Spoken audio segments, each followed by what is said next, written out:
Voltamos com o Horizonte Debate, hoje falando sobre mentira. Antes de continuarmos, só um recado para você que acompanha o programa aqui pela TV Horizonte, gosta também do trabalho que é desenvolvido pelos outros meios de comunicação da Rede Catedral, como a Rádio América, a Rádio Cultura, também o Jornal de Opinião. Você pode fazer parte da nossa Rede Catedral e para você fazer parte é só ligar em horário comercial para o número que está aí na sua tela, o 3209-3559, 3209-3559, faça parte da nossa Rede Catedral. E hoje, falando sobre mentira, alguns aqui comentários chegaram, e no intervalo até falei, eu quero falar da mentira no relacionamento amoroso. Às vezes o relacionamento começa, você vai percebendo que a coisa não está meio assim, às vezes não percebe lá no final, às vezes a dor é grande, o tombo é grande. E um relacionamento que começa com mentira não tem muita chance de dar certo, né, Alexandre? É meio complicado, né? Na verdade, para a gente conhecer o outro, é importante que a verdade apareça, né? Uma verdade que saia dele, da vontade de estar com uma outra pessoa, né? Realmente está escolhendo uma pessoa certa para compartilhar a vida dele, né? Para que eu acompanhe na vida dele.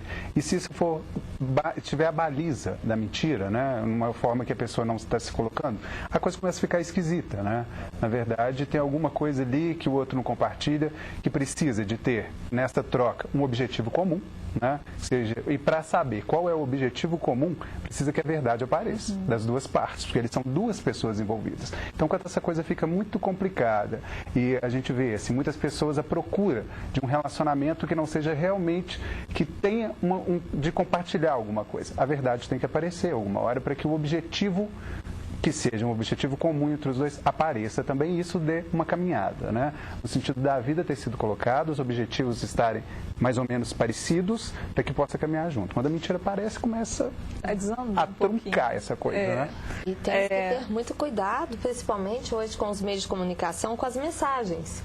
De repente, a pessoa está tendo dois relacionamentos ao mesmo tempo, manda mensagem para uma, manda mensagem para outra, a outra pessoa pega o celular, vê que a pessoa mandou a mensagem e aí destrói todo um relacionamento que estava baseado no futuro. É uma habilidade para administrar tudo, é complicado.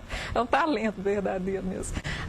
Aí, o nosso comentário que responde até uma pergunta de uma pessoa que não se identificou, do bairro Pompeia. O Alexandre, do bairro Padre Eustáquio, pergunta, Patrícia, se tem alguma mentira no currículo que é passível? A única mentira que eu falo que a pessoa, entre aspas, que não é mentira, é omissão, é colocar os nomes da empresa, no lugar de colocar datas que ficaram, colocar o ano 1999 a 2000, 2007 a 2009, mas não colocar o período porque mostra instabilidade profissional. Isso eu posso fazer, eu não estou mentindo porque eu estou colocando a data correta. E estou só omitindo quanto tempo que vai dar esse tempo. Porque às vezes eu coloco 1999 a 2000, isso pode ser dito um ano e meio, mas pode ser um mês que a pessoa ficou dentro da organização. Então, isso pode ser colocado, sim. E se a pessoa não fez um curso superior, não coloque. Se não tem inglês, não coloque. O currículo é a sua carta de apresentação, é como você estivesse presente lá. A Jéssica, do bairro de Lourdes, pergunta, doutor Telmo, assim como alguns pacientes mentem para os médicos, muitas vezes os médicos omitem informações. No caso, por exemplo, ela cita aqui de um paciente terminal. Isso não seria uma forma de mentira também? Sim, não tenho dúvida. Bom, aí cada caso é um caso. Eu acho que eu, como profissional, e os médicos como profissionais, eles devem ser completamente abertos, independentemente do diagnóstico que a pessoa tiver, tá? Porque a pessoa vai passar por problemas, às vezes, de negação da doença, se for um câncer, vai passar por vários problemas. No meu caso, eu sempre gosto de falar o seguinte: se eu tiver algum diagnóstico que seja um diagnóstico problemático, eu falo para a pessoa. A Márcia, do Funcionários, ela diz: eu acho que o excesso de fraqueza cria muitos problemas e é tão maléfico como a mentira. Às vezes as pessoas não querem sua opinião sobre determinado assunto, ela só quer que você concorde com ela. Sim. Às vezes é o caso como estou bonita hoje, você né, não quer Isso muito. mesmo. Né? E o Beladier, do bairro Santa Cruz, ele diz: eu acho que não conseguimos viver sem a mentira. Às vezes ela é necessária para salvar algum ente querido de um aperto, até mesmo para você sobressair em um grupo.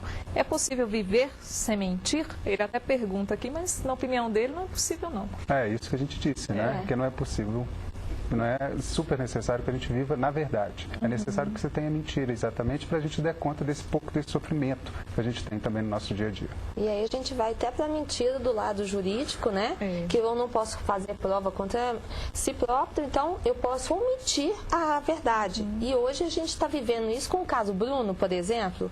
Qual é a verdade? Quem está com a verdade sabe realmente o desfecho disso. Mas quem vai realmente falar?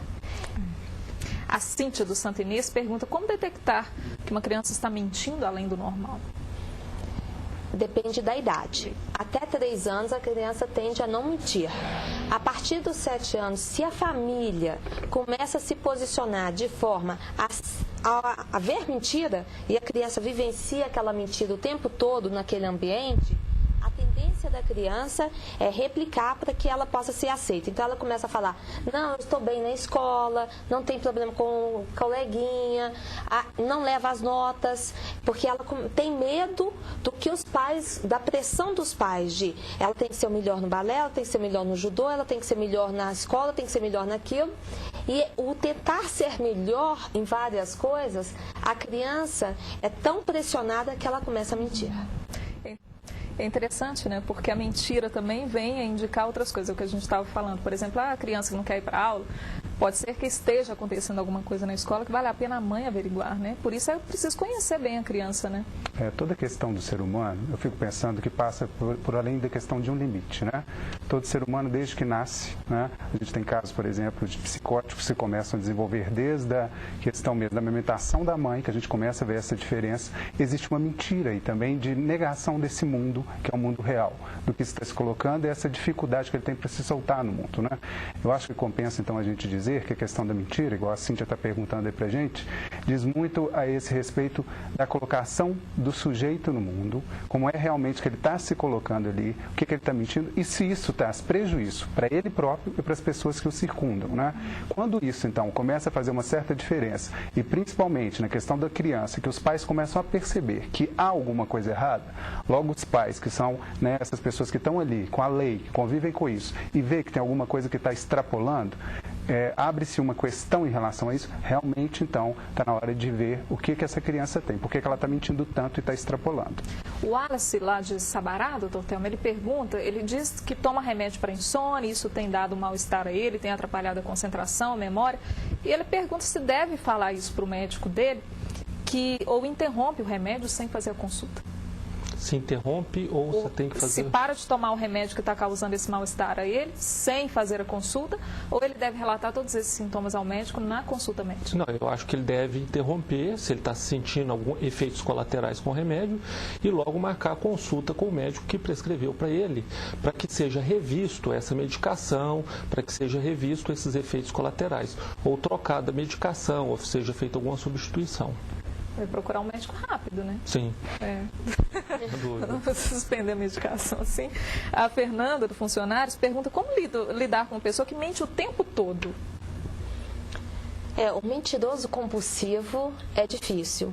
E lidar com isso ou você vive no mundo dele, ou você se adapta, ou você, de certa forma, você se afasta.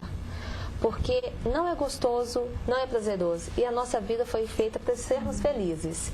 Se ela não está feliz perto de alguém que mente, ou ela tem que sair daquele ambiente e querer não estar, ou ela tem que se adaptar daquele ambiente. Contradizer essa pessoa às vezes é complicado.